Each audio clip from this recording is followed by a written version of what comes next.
नमस्कार मित्रांनो, स्वागत आहे माझ्या छोट्याशा अंगणातील बागेत. हिरवीगार झाडं, फुलांचा सुगंध आणि निसर्गाची छोटीशी भेट तुमच्याशी शेअर करायला मला खूप छान आनंद होतोय.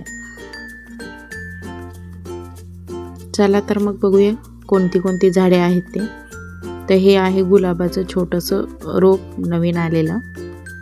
त्यानंतर हा आहे कारल्याचं वेल. त्यानंतर हे मिरचीचं रोप.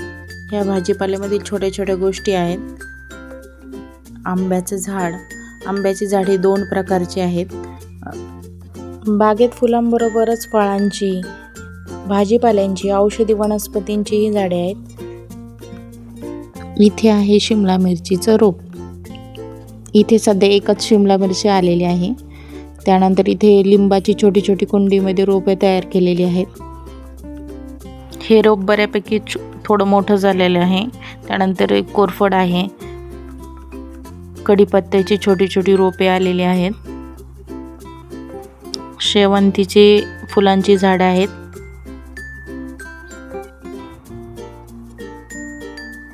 हे आहे गोकर्णीचं झाड. तर याला फिकट निळसर रंगाची फुले येतात.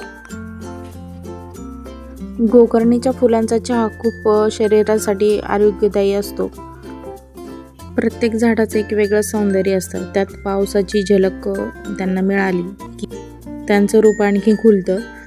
तशाच पद्धतीने इथे डाळिंबाचं झाडाचं रोपाचंही रूप खुललेलं आहे. तुम्ही बघू शकता. खूप छोटंसं रोप होतं. त्यामध्ये जरा बऱ्यापैकी वाढ झालेली आहे. तर ते छान बऱ्यापैकी मोठं झालेलं आहे. त्यानंतर इथे तुळशी, फुलांची झाडे. अशी होती माझी बाग.